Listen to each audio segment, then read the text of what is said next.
Okay, we're good.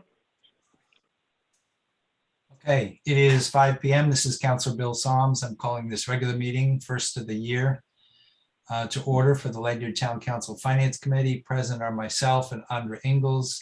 Councilor Ryan is excused.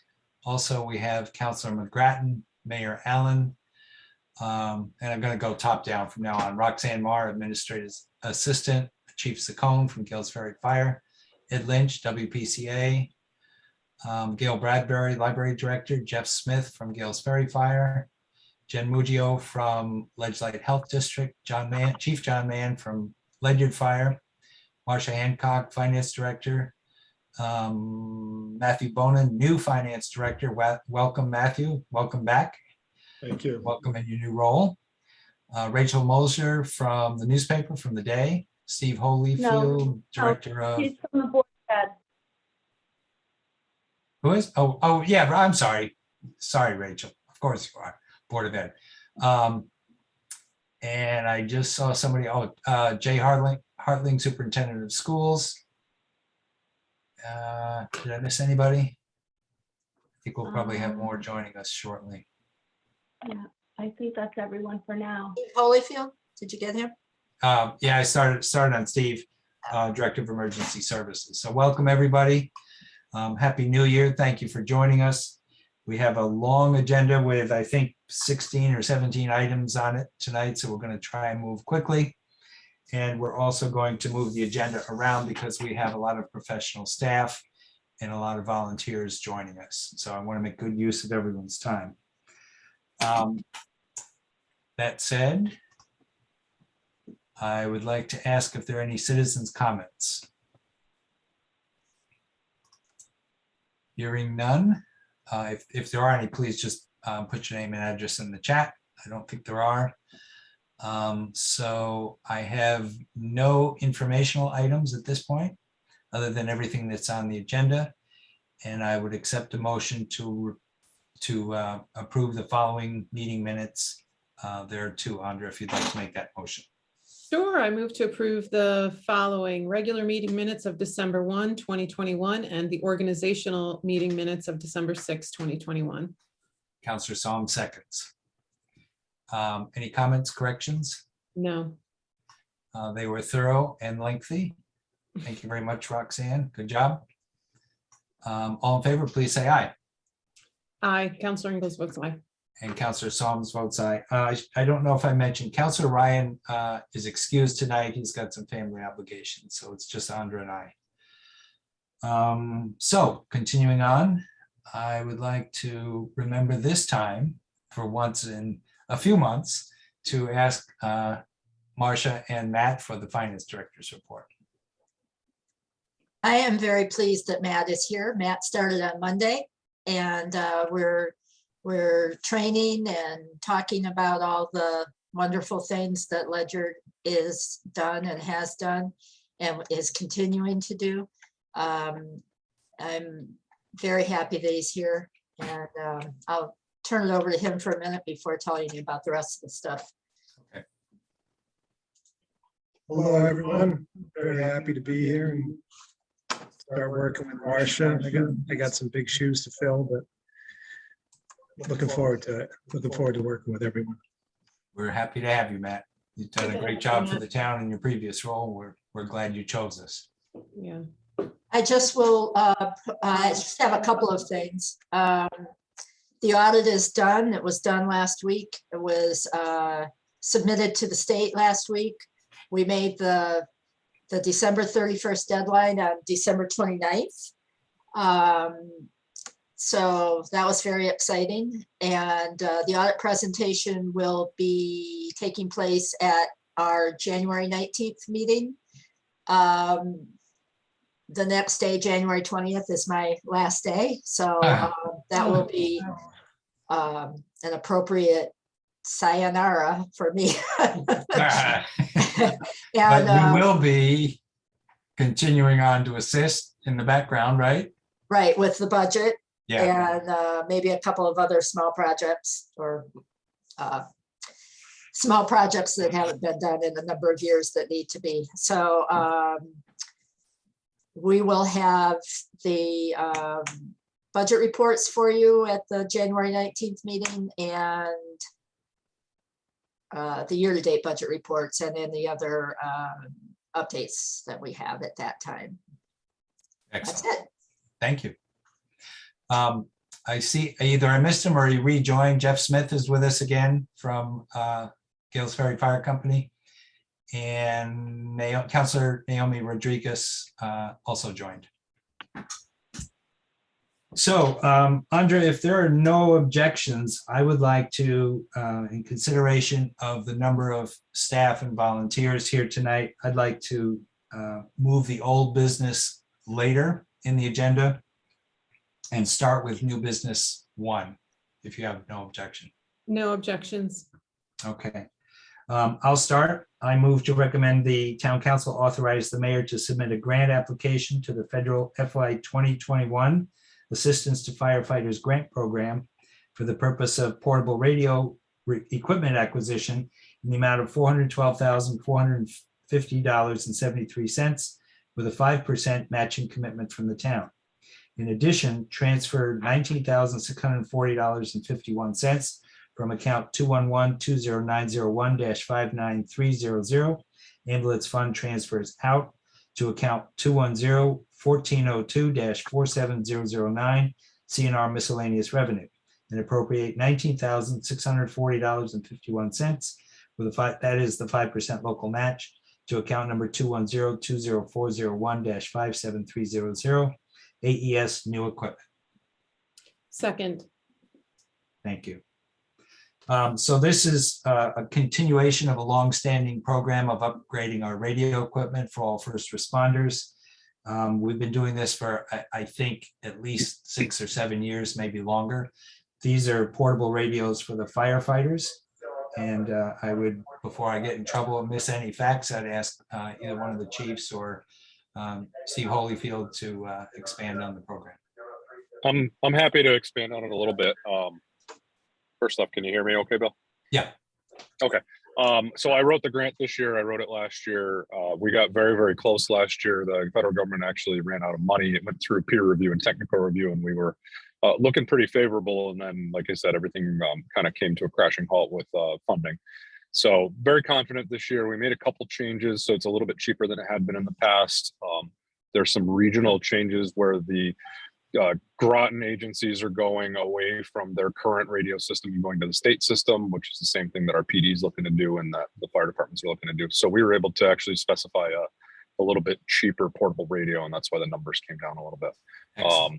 The grant's actually pretty much submitted. I just have to click the button once we authorize this and we're good to go.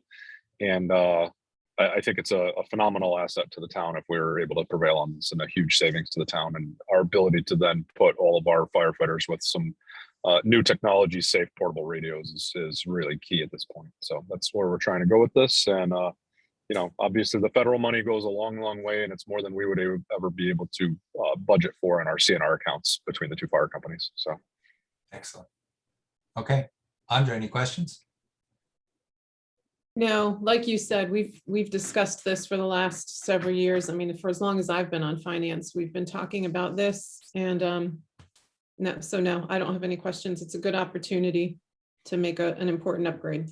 Yeah, and as the mayor mentioned, it's a great deal for the town. 5% match is one that always comes along every day, so it's a good deal.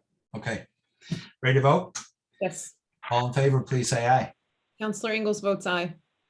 Counselor Solms votes aye, and the motion passes. Second item. Second item under new business, I move to recommend the town council amend appendix of ordinance number 300-011, revision 1, zoning board of appeals fee schedules as contained in the draft dated January 4, 2022. Second, Counselor Solms. So Roxanne, I'm hoping you can help us a little bit on this one. I know we talked about it earlier this week, and I read through the action item, and it doesn't clearly say why we need to amend the ordinance as proposed. Could you just run that by us one more time? Yeah, well, actually, Juliet has just joined us, and she Okay. might be able to give more information, but just to give you a little a little history. This is kind of tied to I don't know, sometimes this compass stuff, the things get out of order. I wanted this to kind of go with old business item 3, which is the refund to Mr. Maugle. In discussing that, the land use committee decided that the fee schedule was not consistent with state statute in that it was charging a fee for the appeals of a decision of the zoning enforcement officer, and state statute does not speak to that. It speaks to fees for applications. So they wanted to, oh, actually, Naomi's here too, I just noticed, and she could probably give a little more information. So they wanted to adjust the fee schedule to have that particular line. Galesbury District, Woodridge Circle. And then one below that regarding the motor vehicles was to just remove that. So it's just to make it consistent with the fees that state statute provides for. Okay, that fits with the way you explained it. So thank you for that. Okay. So under the request by Mr. Maugle he had gotten a legal opinion and requested that his fee be reversed, and land use acted on this week. So we're fixing the ordinance so it doesn't happen again because Mr. Maugle was correct. So, And then you'll go back later and actually address Mr. Mogul's refund Exactly. as well. Yeah. Yeah, because that's under. okay, questions? I don't have questions about this. I have a question about the refund, so I'll hold that for Yeah, later. okay. All right, all in favor, ready to vote? Yes. All in favor, please say aye.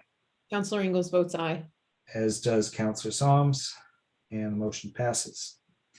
I recommend the town council authorize the mayor to submit a grant application to the federal FY 2020 Assistance to Firefighters Grant Program for the purpose of a breathing air compressor system in the amount of $74,986.33. In addition, authorize payment of $3,570.78, which is a 5% local match from account 210-20501-57300 CNR LFD new equipment. Second, Counselor Ingalls. Thank you. So in our move to consolidate equipment, we have, and when we retire, I think it's R17, which has an onboard air compressor system at Ledyard Fire Company, we need to find a way to replace that. And the plan is to put the air compressor in the station at Ledyard Fire Company, rather than have Ledyard Fire personnel running down to Gales Ferry to use their compressor. So we've talked about this for at least a couple of years, maybe longer. And again, a 5% grant, so a good deal for the town. And I'll turn it over to Director Holyfield or Chief Mann to add comment. I can talk on it real quick, and then we'll have John. chime in If I he can would. interrupt, I gotta go out on a fire alarm activation. If my subject matter comes up, I'll let Steve Holyfield and Jeff Smith talk on my behalf, but I gotta go on emergency. Got it. Okay, thank you, Chief. Thank you. Thanks, Chief. So as Counselor Solms mentioned, everything was accurate. Ledyard does not necessarily have a compressor on their apparatus. They actually have just air cylinders on their apparatus. So the current model is to go to Gales Ferry, energy, recharge their cylinders that are on the rescue, and then they have that available to fill our air cylinders on scenes and stuff and in the firehouse. Part of the discussion was some consolidation, which we talked about extensively in vehicle replacement plan. And our intention is to put a station mounted compressor / cascade, which is just a series of cylinders that we can move air from high pressure to low pressure to fill things up in-house. So Chief Mann mentioned this. I think it's a great idea. You know, it's a $75,000, $80,000 project that, you know, would likely take him somewhere in the area of 7 or 8 years to be able to do through his CNR account. At that point, we would have had the ship sailed on our 17's replacement. So I think that, you know, we weren't able to get it in on time last year. This year, it's all set. Again, it's ready to go at the click of a button, pending approval tonight.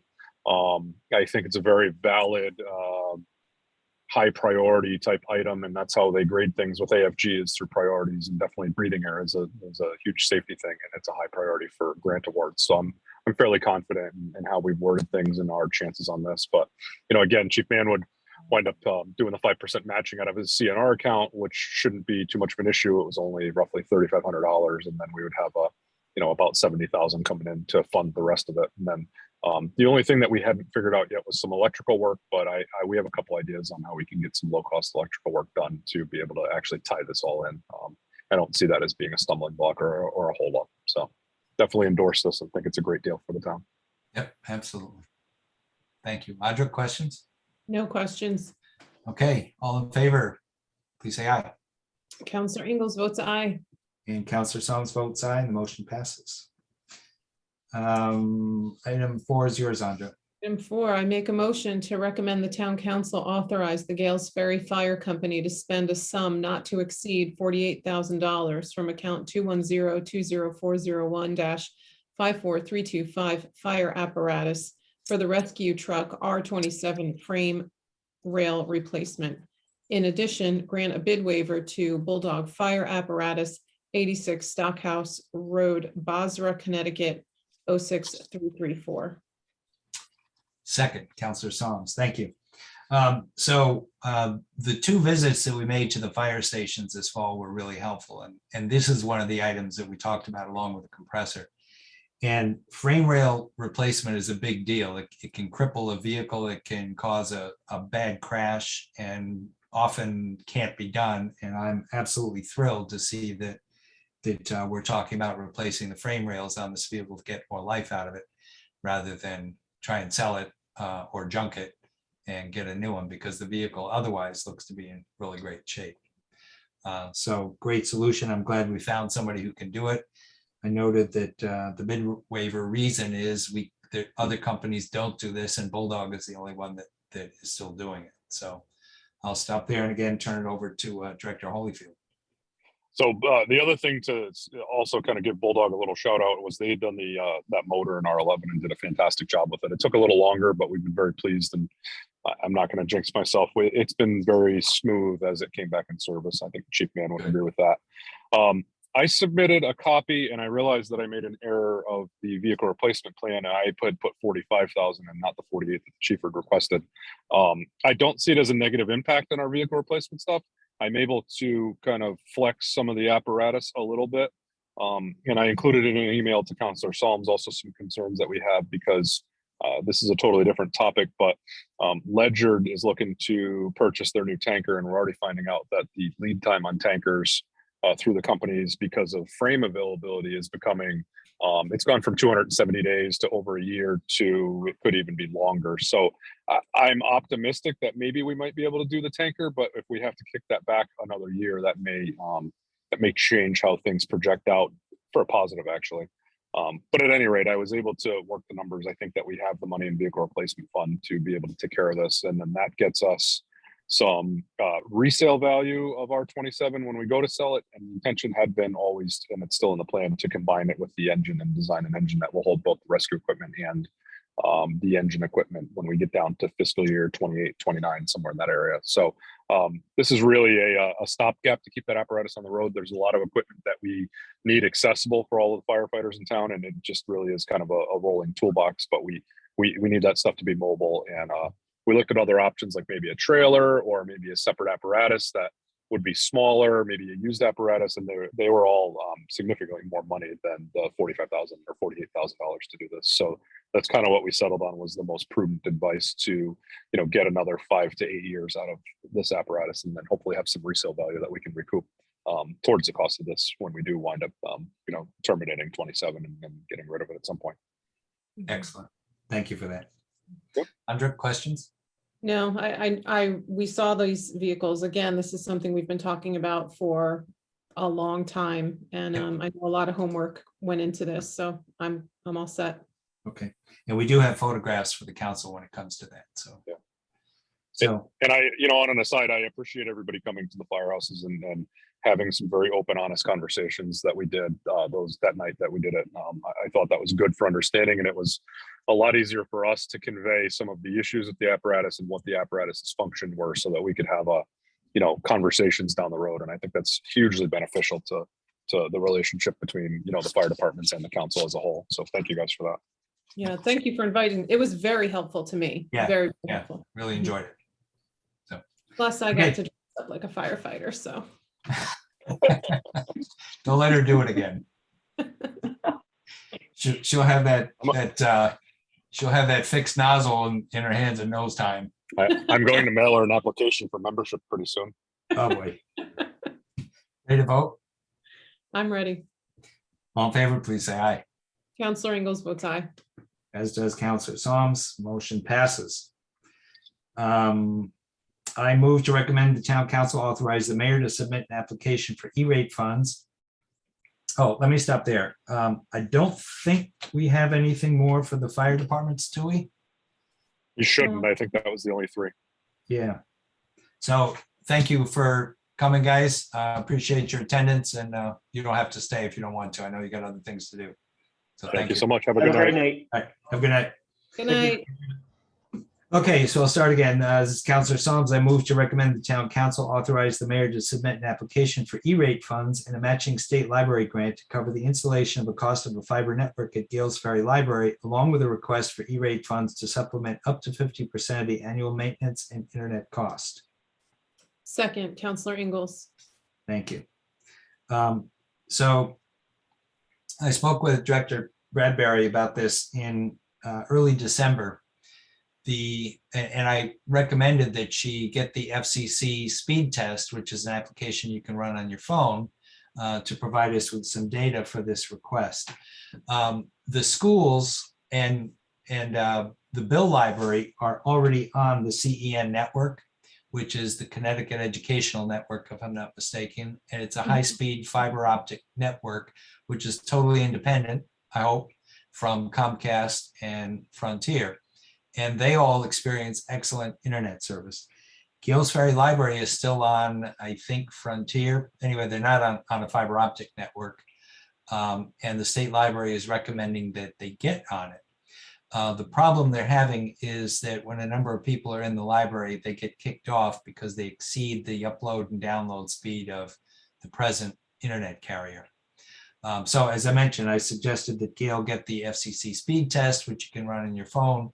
And wherever you are, you can run a test to see how fast your upload speeds are and how fast your download speeds are. And what she provided in the action item background data is similar to what we would have in our homes. So you can imagine your internet works fine, hopefully, if you're at home, if you have speeds like that. But imagine putting 10 or 12 people on it. And that's when it bogs down and slows down and people get kicked off. So this has been an ongoing problem. Unfortunately, it's also very expensive. The reason it's expensive is because the fiber has to be laid all the way to the Gales Ferry Library in Gales Ferry. And then there is an annual cost to the town. There is a grant from the state library to cover the cost of installation, which if I recall is about $91,000, and I'll ask Gail to confirm that. But then there's a monthly cost, an annual cost to use the system, which I believe is around $7,000. Net cost of the town with a 50% matching grant is about $3,600. So I'll stop there and let you take over, Gail. Okay. Well, there's been a big push to put more fiber around. One of the things that the pandemic showed us was that with the remote learning, the number of people who did not have access to internet was quite high. And there is a big push for libraries to be able to provide a good internet service for the community. This is a once in a lifetime deal. As you say, Bill, it's quite expensive.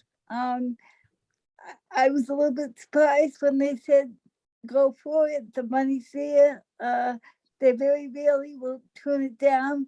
The full installation is about $92,000.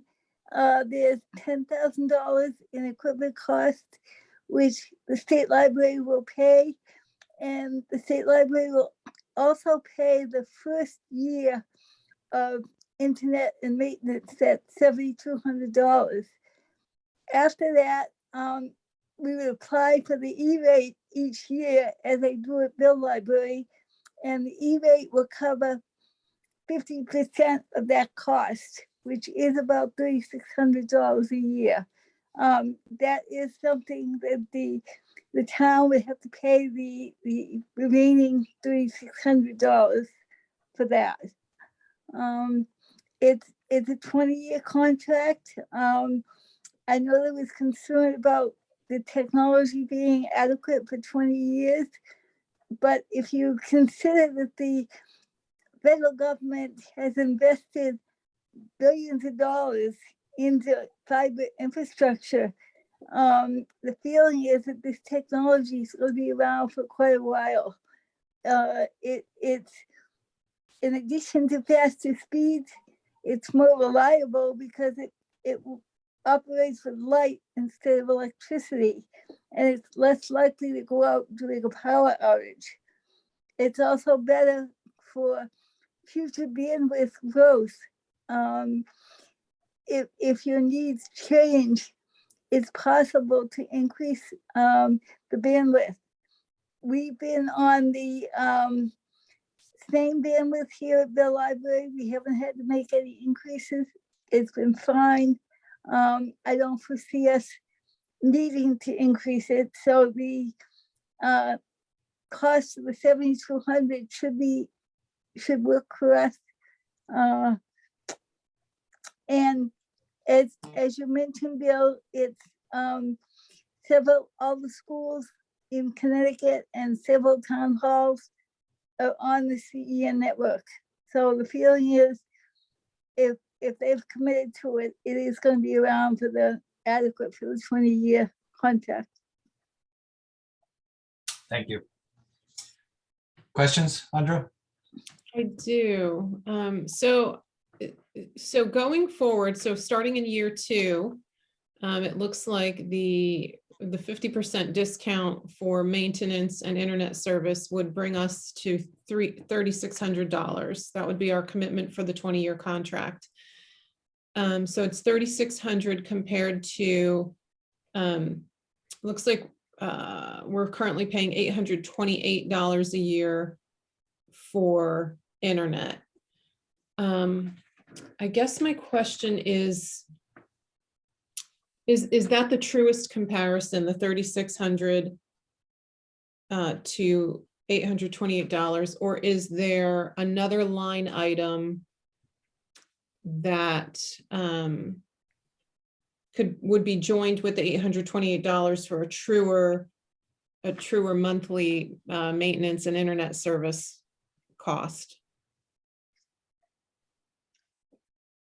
Do you mean with the fiber as opposed? We're actually on cable internet right now. So are you So referring I'm to trying the to get a fiber? feel for monthly. Right now, so going forward, it would be $3,600 for maintenance and service. What is maintenance and service now? Okay, for the cable internet? Okay, so that $800 is an accurate count of what we pay right now. And that would go away, correct, Gail? The $800? That would go away, yes. So the net is Yes. 2,400 approximately. Yes. Right, 28. Yeah. Yeah. Okay.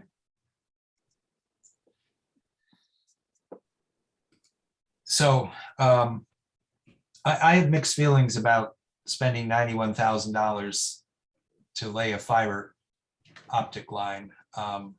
That's an incredibly high cost for a small user base. But the reason I say I have mixed feelings is, and we talk about this all the time, the state has money for grants. And if we don't accept the grant, apply for them and accept them, the money gets spent somewhere else anyway. So a former councilor and mayor used to talk about the truckload of money that leaves Ledyard going to Hartford comes back with just a partial load of money. So the opportunity for Ledyard to get money that the taxpayers have already sent to the state occurs in funny ways. This is one of them. So my personal feeling is that it's a lot of money, but as I said, if we don't apply for it, somebody else will spend it for us and Ledyard won't see it. And we won't see the benefit of better internet service at the library. So those are my thoughts about the cost. I think the $2,400 for the town, given the level of service and the library director's comments about what the pandemic has taught us and people who need access to the internet, the library is the only place that can get that access other than the schools. So, Right. So I'm just gonna, I'm pulling out my calculator just real quick because we're talking about 3,600 a month, the net difference.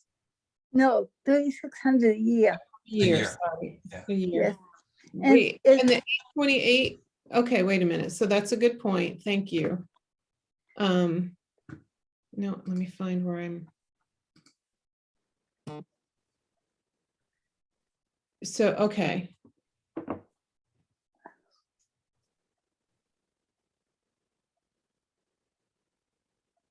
Ugh. Sorry. While you're doing that, if I could just add to Bill's comment about Okay. what the community pays, where the E-rate money comes from is every single person pays a certain percentage of their phone bill to the Universal Service Fund. And that's where those funds come from. oh, right. Right. So your phone bill is where that money is coming. So this is Yeah. federal money, Yes, right? the E-rate, yes, yes. Okay. Andra? I think I'm good. It's, thank you, Gail, for just pointing out this. We're talking annually, not monthly. So we're talking about a $55,000 net difference over 20 years. So I'm good. Yeah, I don't see the technology being replaced. So, and if it is, it'll probably be a contract abatement of some sort. So. Okay, ready to vote? I'm ready to vote. All in favor, please say aye. Counselor Ingalls votes aye. Counselor Psalms votes aye and the motion passes. Thank you very much. Thank you. Andre, I think you're up. I am up and we're on 6, correct? Yeah, okay. I move to authorize the mayor to submit a Department of Community Development grant application in the amount of 1.050 million to the Office of Brownfields and Capital Projects Small Business and Community Development Program Unit, Connecticut Communities Challenge Grant Program, Round 1, for the purpose of extending a sewer line extension to Ledyard Center. In addition, approved to appropriate 2.75 million from American Rescue Plan Act, ARPA funds for Phase 1 and Phase 3 of the Ledyard Sewer Line Extension Project. And Counselor Psalms seconds. Thank you. Thank you. So I'm going to ask for some help from the mayor and from our land use planning director, Juliet Hodge. But this is the sewer extension that we've been talking about for years for Ledyard Center. This is a CDBG grant, which will help us pay for that sewer extension. The total cost is, I believe, 2.75 million. And that's one of my questions, because I thought the entire cost of the project was 2.75 million, but we're applying for an additional 1.05 million from CDBG. So this line would run from the sewer plant. There are several phases. It would terminate in Ledyard Center and allow us some economic development, as well as support existing businesses. The primary focus would be economic development in Ledyard Center, behind the former Ledyard Center School. And there are phases where it could go elsewhere further out in Ledyard Center, but we think that based on Weston and Sampson's sewer study and capacity study at the plant, that we will be limited on how much of this we can use, because we'll run out of sewer plant capacity before we run out of capacity in the line. I'll stop there and turn it over to Juliet and Ed and the mayor. The numbers we have been talking about, I think we had figures of 2.76 million was the total project cost. And 1.38 would be the amount that you're asking for in the grant, because it's a 50% match. So those numbers might be a little off. And Okay. Ed and Matthew and I from Weston and Sampson discussed adding on to the total cost of the project to reflect the cost savings by doing this at the same time that we do the multi-use path. So Right. there's a cost saving amount that could be added to the total project cost. So it sort of makes it look better that we're actually contributing more Right. and not just asking for all grant funding. But so those numbers that you just read off in your motion are a little different than what we were operating from. And I think Fred can back that up. I think that number was 1,380,000 is the 50%. It does include all, I believe it was all 3 phases. What it does not include is the skid mounted surface pumps. And that was a $175,000 item that we have separately in the ARPA spreadsheet, but it does include all of the other sewer related equipment and design and construction. Thank you. So I'm thinking we should change the wording of this motion to say we would first reflect a $1.38 million grant application. And then in the second paragraph, we need to reflect that we're going to appropriate either the balance, the difference between 2.75 million and 1.38 million, or if the grant is not approved, then we have to appropriate the whole 2.75 million. Have I got that right? Yes. Okay. So Roxanne, maybe we could have a second paragraph, which would be, I'm sorry, we would insert a paragraph here in the middle and say, in addition, approved to appropriate the balance and whatever the difference is between 2.75 and 1.38 million from the ARPA funds. And then the third paragraph would say, if the grant is not approved, appropriate the full 2.75 million.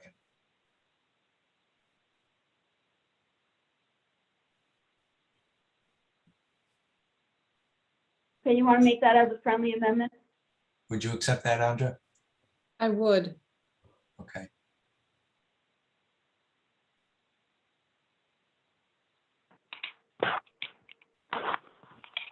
And the spread on that is 1,370,000. That's the difference.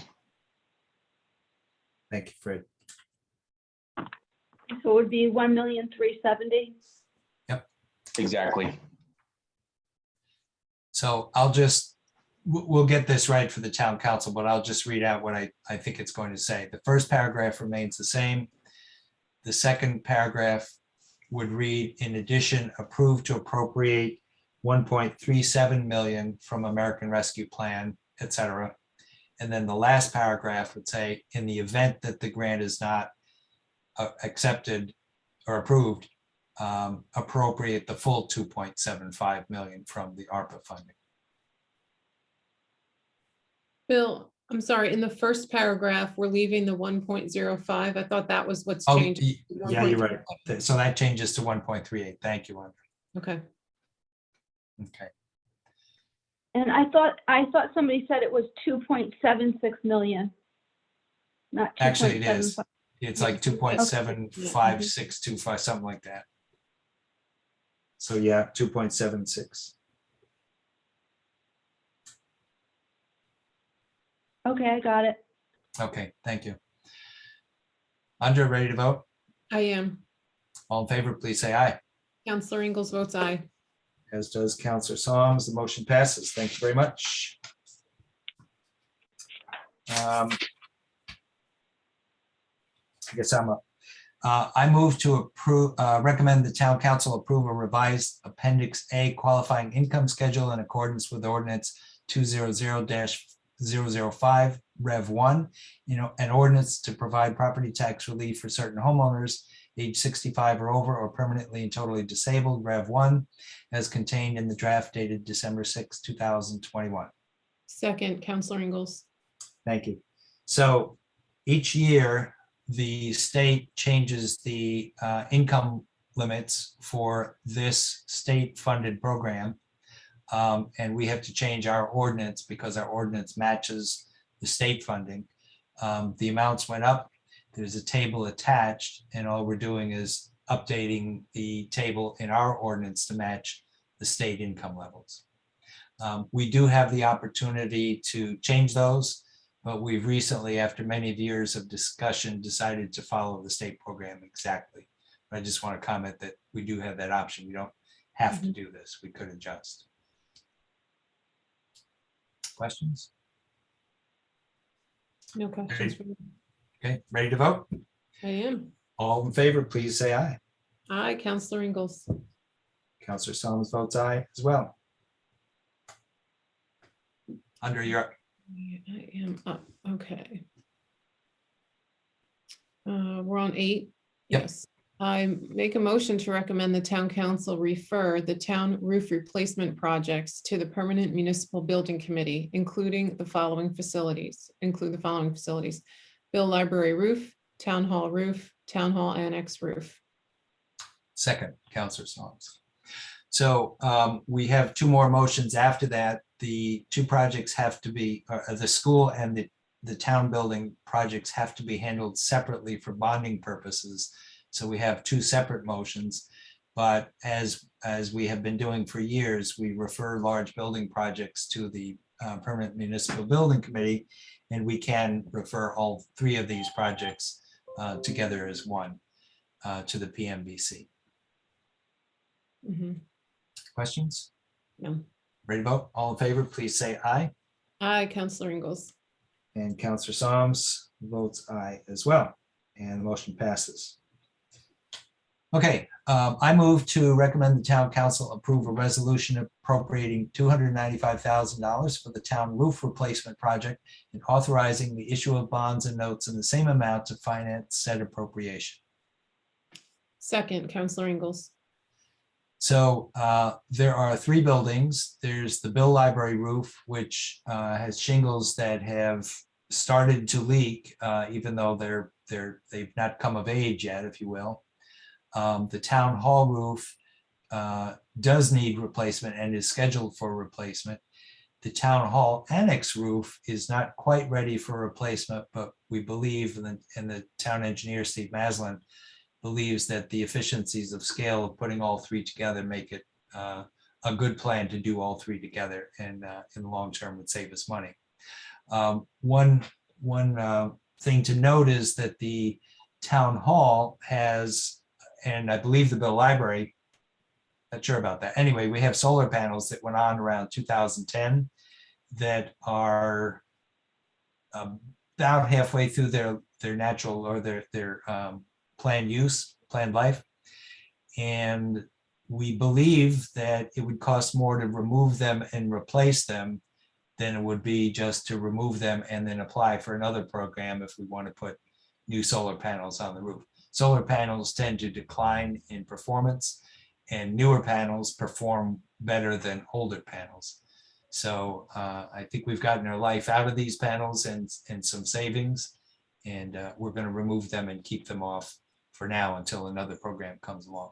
Solar panel companies all want brand new roofs to install. Also, this would give us the opportunity to purchase the solar panels ourselves if we choose to do that, if it's economically feasible. And if we do that, we get the benefit, the tax incentive, as well as all of the savings from the panels. So just a minor aside. Mayor, is there anything I need to add to that, or Juliet? That was, excuse me, that was really about it. The panels are going to be 13 years old. So as you can imagine, they probably are scheduled for a service cycle of 20 years. Yep. So they don't have a whole lot left. The company that installed them went bankrupt, so they are no longer around. So what we're thinking is we will probably just remove the panels if that's the So that's the approach. We'll remove the panels and we'll just surplus them. Okay. Also, we have two estimates in. We are still waiting for the town hall annex roof. But Steve Maslin thinks he's got a pretty good handle on the total cost for all three. So he believes the money is correct. Andre, questions? No questions. Okay, ready to vote? Ready to vote? All in favor, please say aye. Aye, Counselor Ingalls. And Counselor Solomons votes aye as well. Motion passes. Next item 10. Oh, yep. I move to approve council resolutions, approving bond resolutions and calling town meeting to be held virtually on January 26th, 2022 at 6:15 PM to consider, discuss, and vote on the following.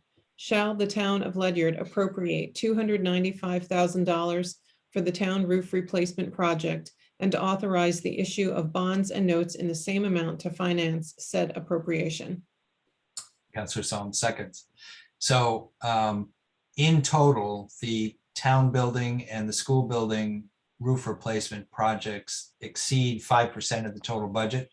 Therefore, this must go to the voters for approval in a town meeting. Town meeting.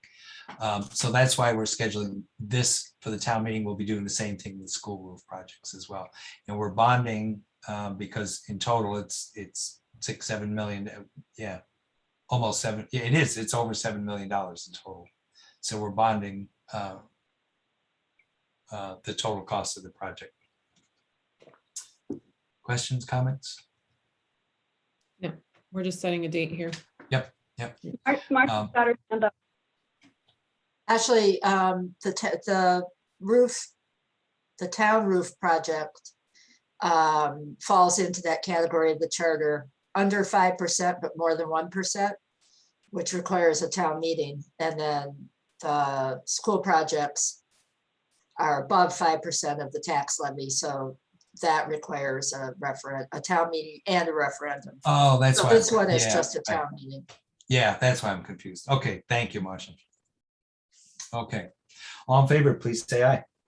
Aye, Counselor Ingalls. And Counselor Solomons votes aye as well. I move to approve resolution appropriating $6.725 million for various school improvement projects and authorizing issue of bonds and notes in the same amount to finance said appropriation. Second, Counselor Ingalls. So this is for the school roofs. There are 2 roofs to be replaced, as well as the solar panels I mentioned, which will help us save on our electricity. And I know that we also have Superintendent Hartling and Business Manager Rachel Mosher here, so I would turn it over to the 2 of you if you have any comments to add.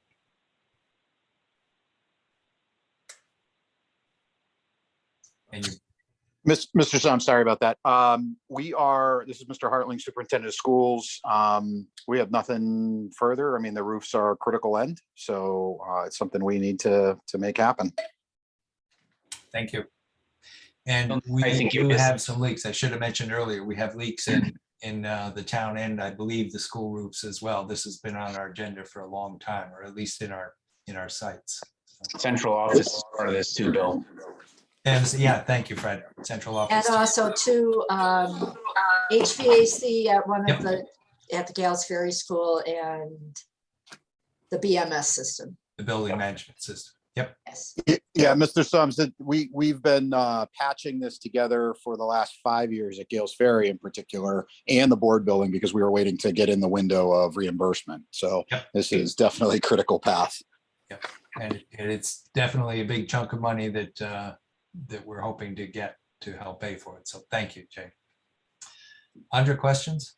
No. All in favor, please say aye. Aye, Counselor Ingalls. And this Counselor Solomons votes aye as well. The motion passes. Next item, 12. Make a motion to recommend the town council approve council resolutions approving bond resolutions and calling town meeting to be held virtually on February 9th, 2022 at 6:30 PM, and to adjourn to a referendum on the voting machines on February 22nd, 2022 under the following heading. Shall the town of Ledyard appropriate 6.725 million for various school improvement projects and authorize the issuance of bonds and notes in the same amount to finance the appropriation? Counselor Soms seconds. So as discussed and as explained by Marcia, we're going to start with the town meeting and then adjourn to a referendum. Chairman Dombrowski clarified that for us because of the dollar amount. So we have a town meeting first, then adjourn to a referendum, just the way we do with the budget. So ready to vote? Yes. All in favor, please say aye. Aye, Counselor Ingalls. Counselor Soms votes aye, the motion passes. And I move to recommend the town council. I think we could, Mr. Hartling and Ms. Mosher, you could, I don't think we have anything else and you're free to leave.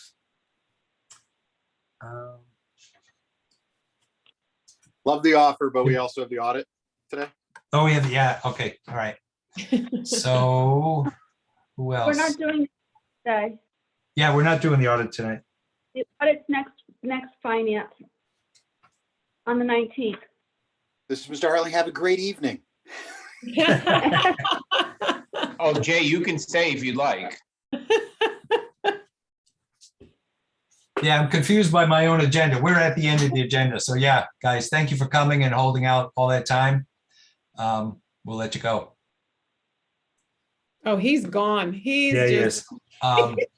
I'm still here. Come on.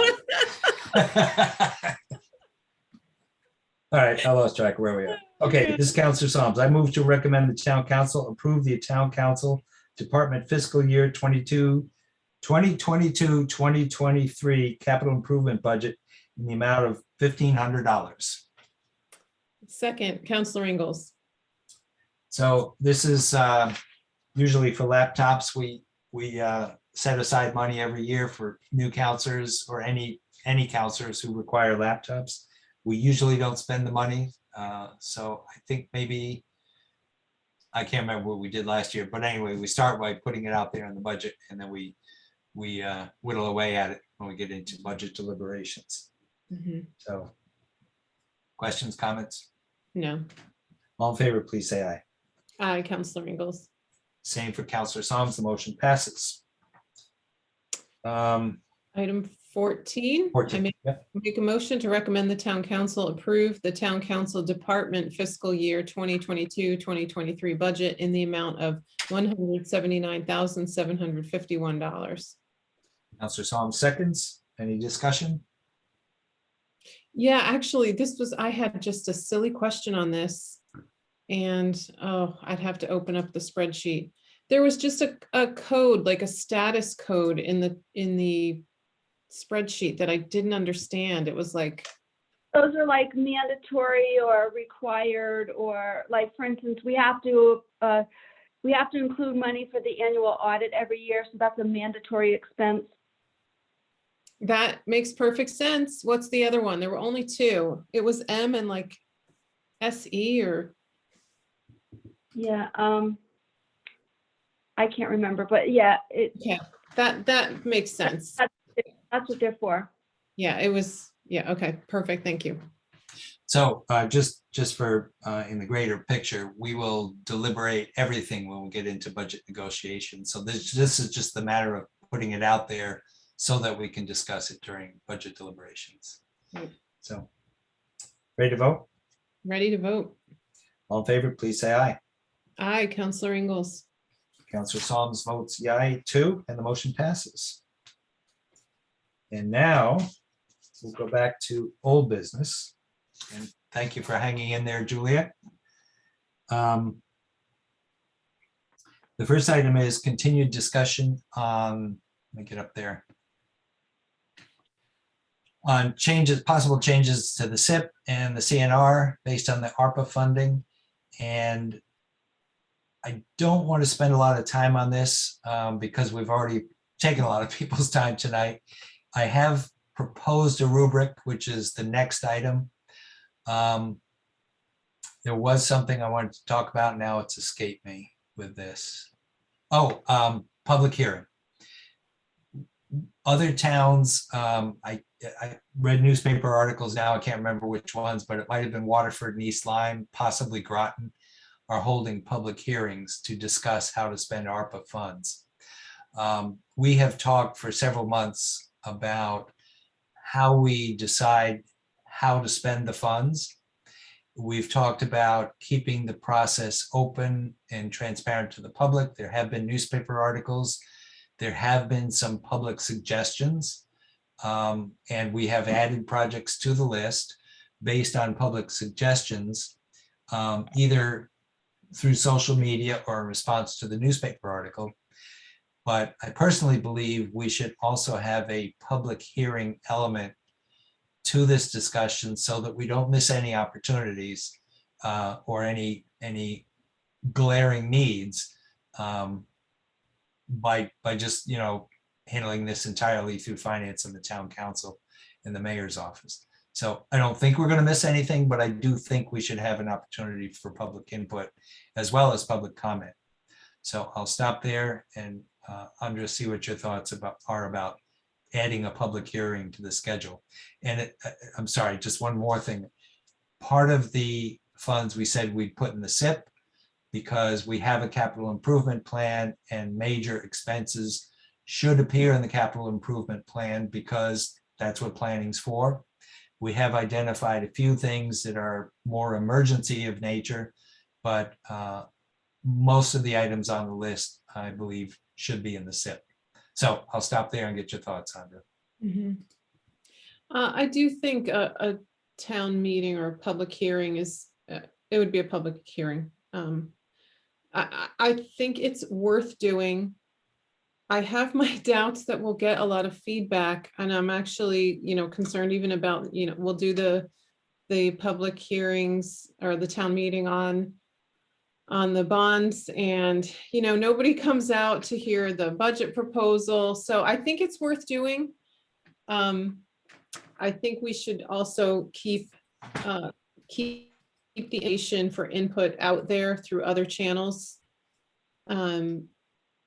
And I think it's really important to help the public understand what the limitations are on expenditures of those funds. Like, we can't just spend it on anything we want. Right. There are parameters. So, Yep. Okay. So it's worth doing. Yep, good. Okay. So Roxanne, can you get us some dates and propose, not tonight, but propose when we might fit in a public hearing? And we'd want to do that before the budget deliberations. And then the rest of the public process will be the items that are in the SIP. Will go into the SIP and the public will get to vote on those as well. The last thing I wanted to talk about is we at our last finance meeting, we considered the Ledge Light request for funds from ARPA funds. And Jen Muggio has been patiently waiting for us to discuss that. And I think probably has some things that she wanted to share with us, because the Finance Committee had questions about our exposure to future costs once the ARPA funds are expended. If we're signing up for additional headcount at Ledge Light, what's that going to cost us down the road? So Jen, I'll turn it over to you, and thank you again for your patience. Thank you, and please forgive my appearance and voice. I'm homesick with the flu, so but being a good public health steward and staying away from everybody. This spreadsheet, I think last time I met with you, I thought had been shared and it hadn't been, so I apologize for that. But this is a breakdown of costs that we had projected as necessary to enhance and expand our response to the pandemic. those are all allowable expenses under the ARPA guidelines, and add up to a considerable amount more than the total we're requesting from our member towns. So we did request 1% of each member town's total allocation, which would add up to just over $628,000. These costs, as you can see, add up to more than $776,000. We are considering to learn about additional funding coming to us through the state that would help support the difference, and also continuing to adjust our plans as new needs arise and other funding streams come to fill some of these gaps. So we have, for example, $30,000 in there that for this fiscal year to support community members isolating and quarantining. And I know that that was a question from the committee last year, time we met, was how would that be allocated? We want to,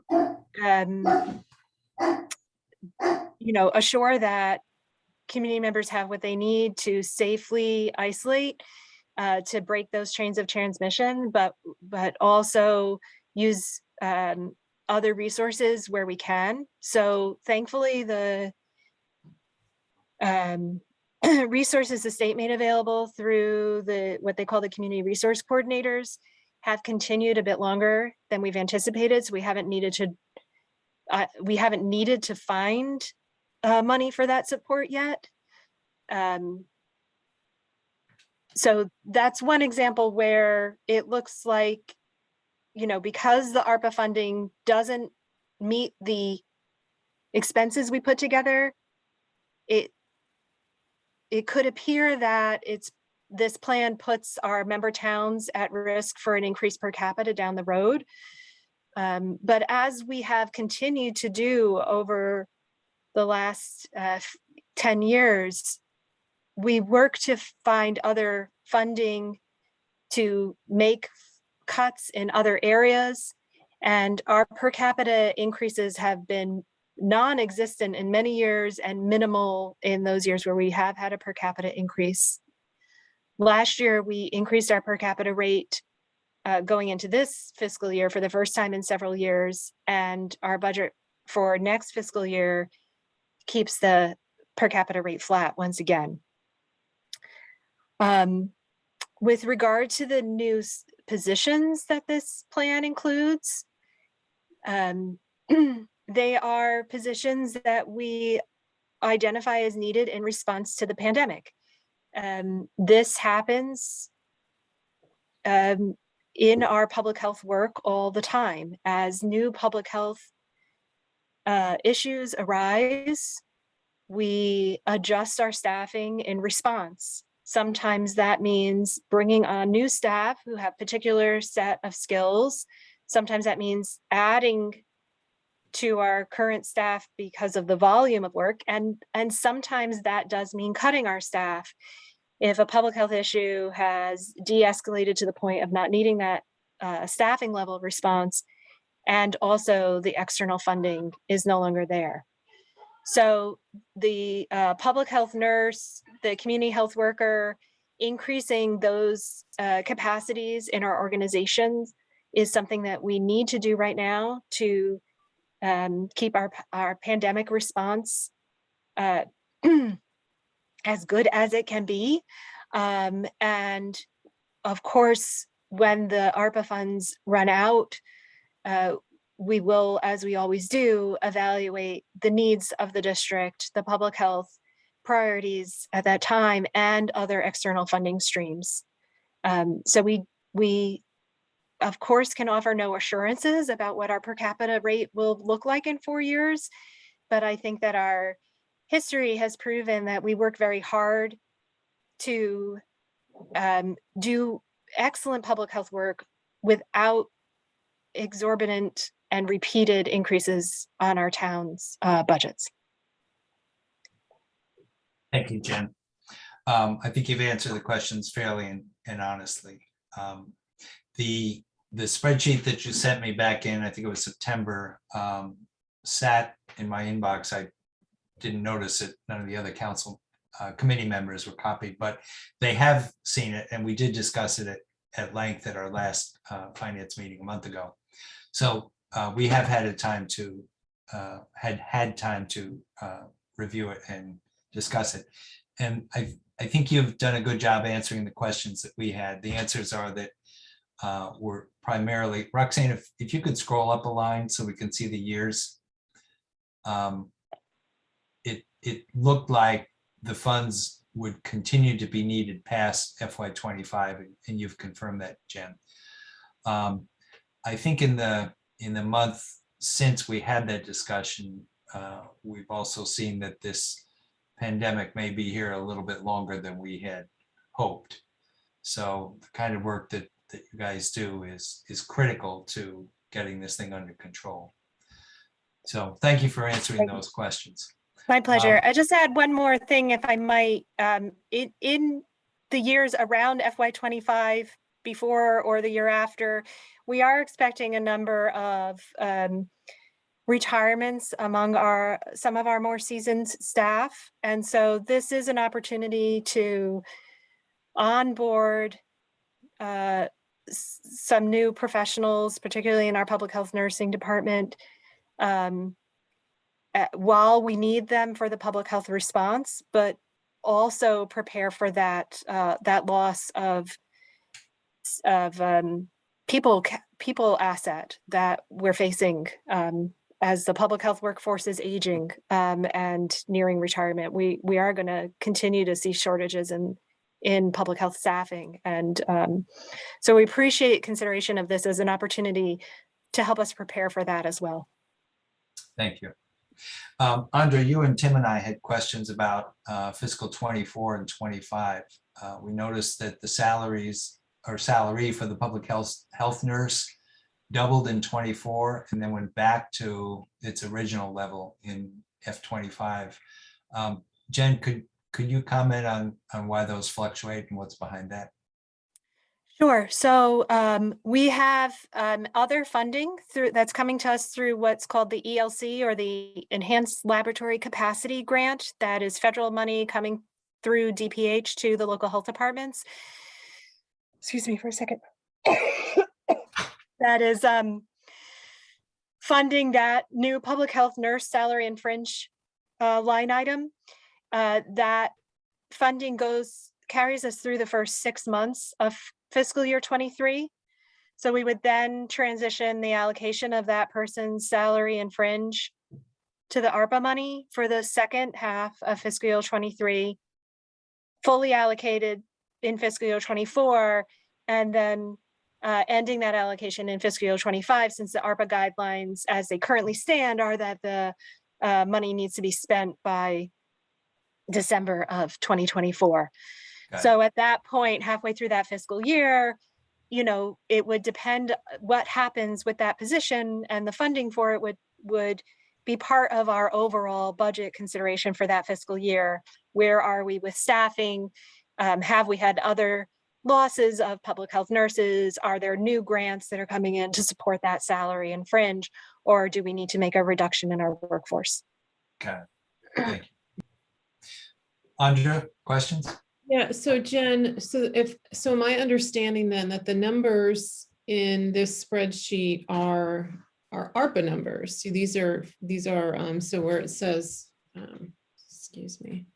So for example, row 6, to expand epidemiological capacity in fiscal 22, it says $25,000. That's 25,000 ARPA dollars specifically. Is that right? That's right. Okay, so these numbers aren't, they're not like real cost numbers. So like down to building improvements, generator, 20,000. That's just what you hope to spend from ARPA dollars. Yes. Okay, I didn't understand that before, but I do now. Thank you. Thank you.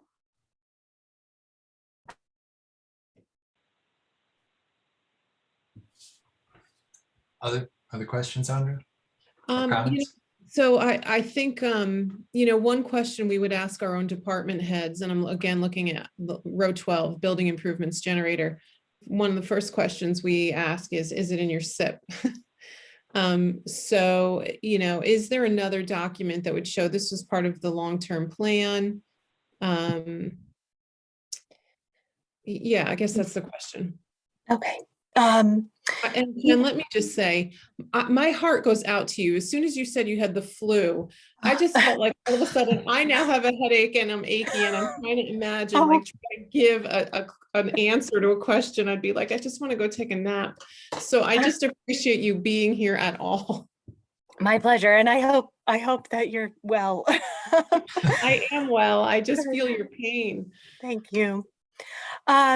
So we have a line item in our designated funds account, which you'll see in our audit every year, of building improvements for our building at 216 Broad Street.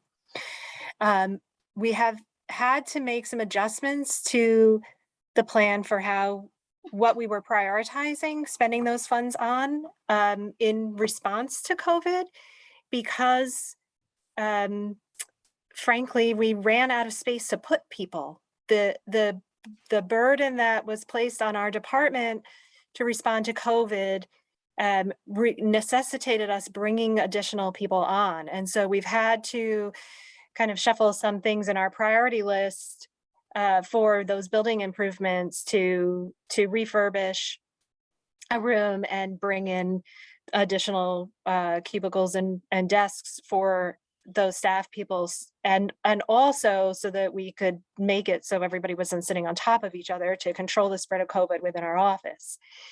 As part of that work, we also prioritized putting in a generator that would provide emergency power because it makes sense. It's efficient to do it at the same time as the other work that we're doing right now to make space for those new employees and the refurbishment of the room. So I wouldn't say that it was necessarily part of our pre-COVID plan, but it is an adjustment to and integration with our pre-COVID plan. Does that make sense? Mm-hmm. Yes, it does. Thank you. Mm-hmm. So, Andra, my thoughts on this are that, as I said early on, Ledgelight has already incurred many of these costs. And I would add to that original, I'm going to stick by that. What we've seen is a plan to expand capabilities to further combat this pandemic and future pandemics. And we know now that our population doesn't respond as we had hoped, and I'll leave it at that. But until things change in our society, I think we're going to be living with a pandemic. That's my personal opinion. It's also the opinion of many people who are expert at this. We, I believe, need to expand our capabilities to combat pandemics. Unfortunately, though, it's also a matter of personal responsibility. We can't expect Ledgelight to just make this thing go away. But I believe that if we don't equip them with the right tools, that just makes the situation worse. The Congregational Church hosted a vaccination clinic with the help of the Department of Health, the State Department of Health. And we had 91 people come in and get vaccinated in, I think it was a 4-hour, 6-hour period. I forget how long it was. Yeah, it was 6 hours. We've got to do these things. So that my personal opinion is we're going to see continued costs to business, to the economy, to people's lives, to the healthcare system, and we've got to do these things. So I'll stop there. Those are my thoughts.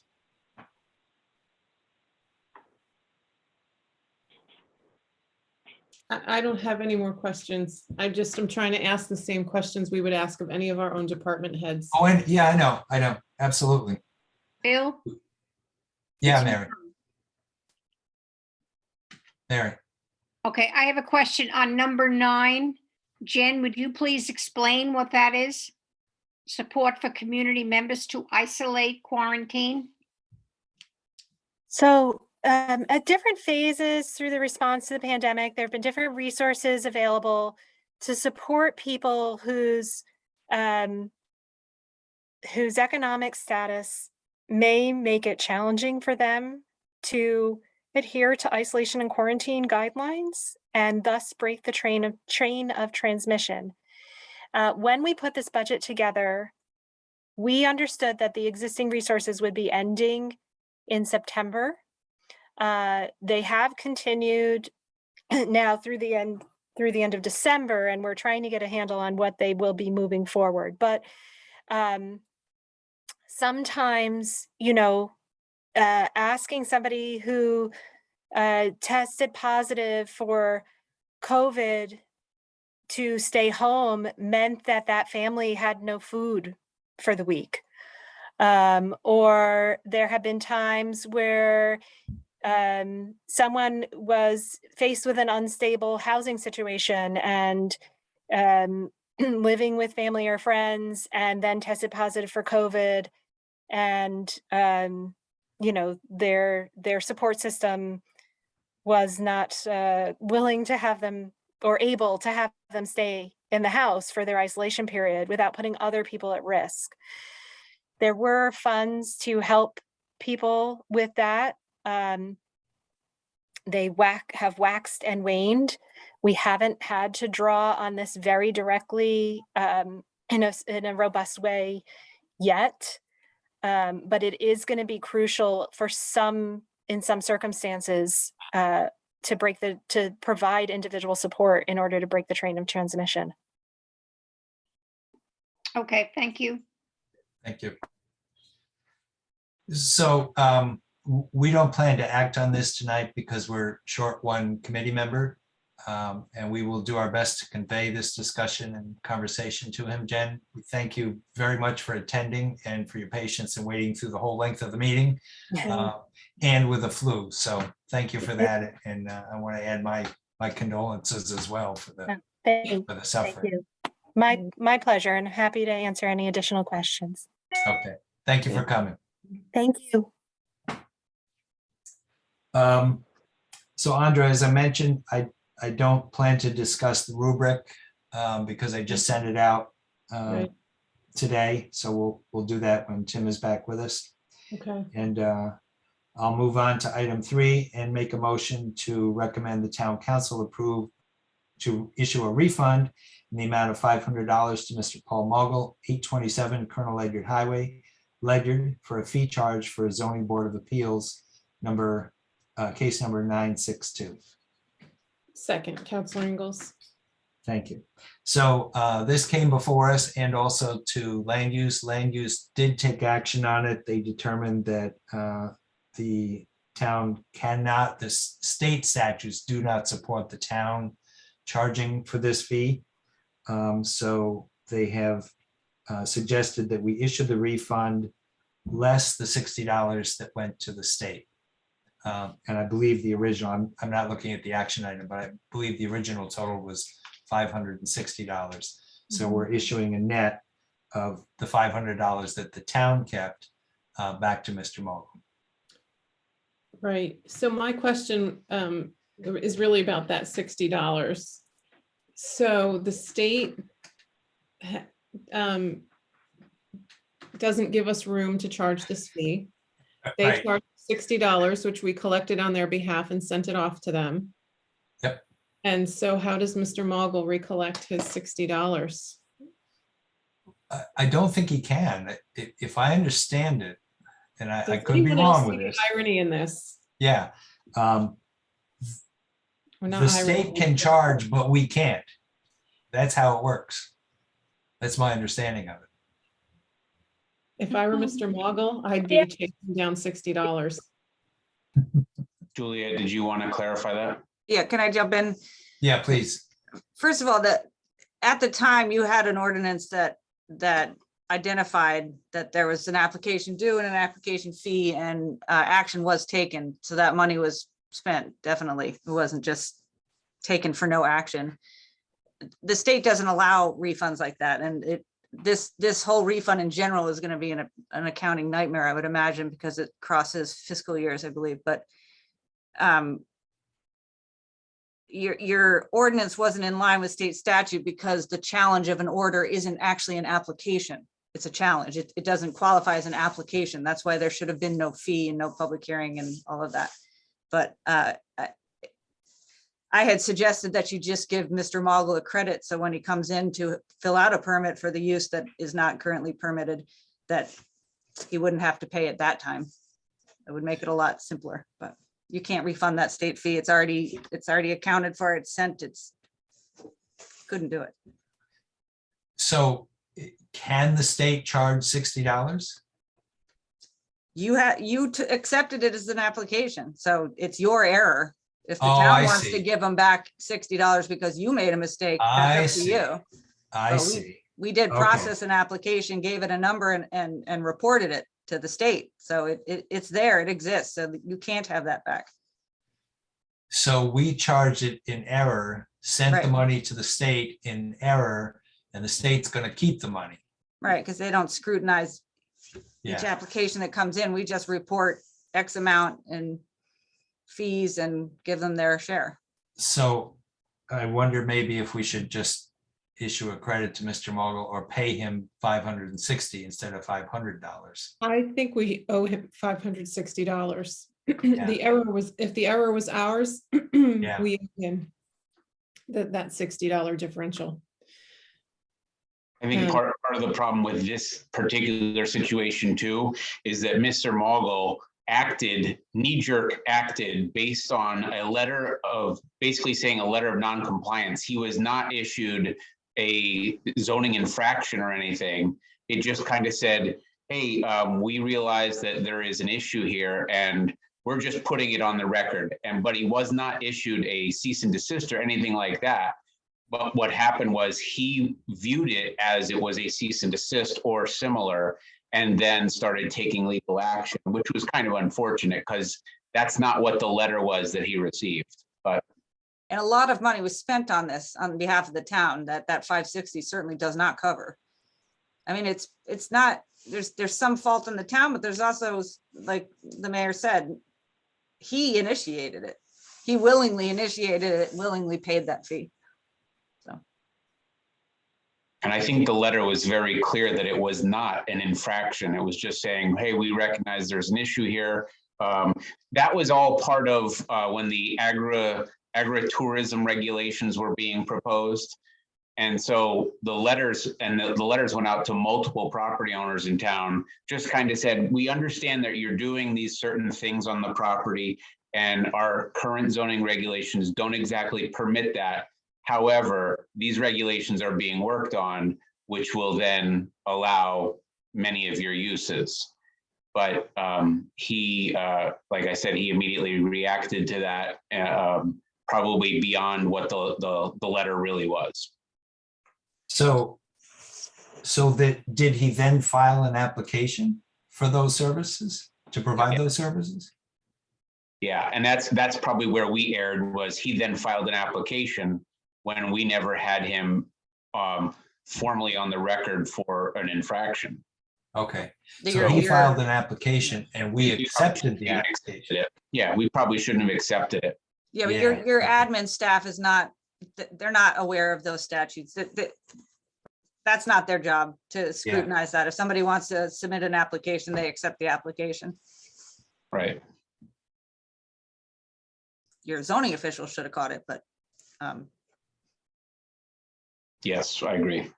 Andrea, what are your thoughts? My thoughts are, wherever we were in error, we need to make it right. In as much as we are at fault, we need to make it right. In as much, if Paul did something wrong that he needs to make right, that's on him. But as town officials, wherever we went wrong, we need to correct it. Yeah. Would you be opening up the door to everybody else who paid $560 over the year for the same thing? So how many cases do we have like this? Where, I have no idea. I'd have to go back in your books, but I'm sure you have a few. all right. I'm going to motion to table this. I don't think we have looked into it carefully enough to present it to the council. So actually, rather than motion to table, I think I'll just withdraw the motion and we'll keep this on our agenda. Okay, Does that make sense to you, Andra? yes. Okay. Yeah, this is a lot deeper than I thought. So, okay, so I'm going to withdraw the motion. Bill, I think we can get a copy of the, I think we can get a copy of the letter that was sent to Mr. Maugle as well, just so, you know, the finance committee can also review what was sent to him to understand where the town was coming from when the letter was sent to. Yeah, yeah. And the attorney recommended not with refunding. The town attorney recommended not refunding? Correct. All right. Right. So We'll how look is, into this some more. yeah, I'd like that information to come to us. I think the prior planner did. This is all happening before I got here, but there was a lot of email back and forth, or I don't know, I saw a file on this, so Okay, all it right, was discussed at some point. okay. We'll pull together whatever additional information we can pull together before the 19th, we absolutely will, including a copy of the letter that was sent to Paul. And then whatever else we can provide to support, including Carl Landolina's recommendation not to refund. So yeah, we'll get that. Yeah, Okay. thank you. Thank Okay. you. Okay, I don't think we have any other business. I'll entertain a motion to adjourn. I think Naomi has her hand up. Oh, Naomi, I'm sorry. Go ahead. I'm sorry. Councilor Rodriguez here. We on land use, we're not aware of Carl Landolina's letter. I know that Chairman Dombrowski wanted to discuss with the attorney, but Mayor Allen, that letter, when was it dated? It's We don't- emailed back and It's forth. an email. We don't have a letter from Carl. We had a letter that was sent to Paul Maugle. So the letter came from the zoning office stating that there was concern with the use and that he didn't have permits for the uses that he was conducting on his property. That was the letter. The response from Attorney Landolina was an email response just indicating his position as to whether we should offer a refund or not. But we have that email and we can provide the email as well. Yeah, that we We'll have weren't to aware find of. it, yeah. But yeah, some of the background information, this was the first time I'm hearing about it. So that would have been, I think it needs to be discussed further, Yeah, but thank you. Okay. yeah. Absolutely. Thank you, Naomi. Okay. I'll entertain a motion to adjourn. So moved, Counselor Ingalls. And we are adjourned without exception. Thank you, everyone, for a long meeting. Matthew, welcome again. And Yeah. Juliet, thanks for hanging in there with us. Ed, I don't know if you're still there too. I see you, but thank Oh, you yeah. all. Thanks. Yep. All right. Have a good night. Have a great night. Good Bye-bye. night, everyone. Good night, everybody.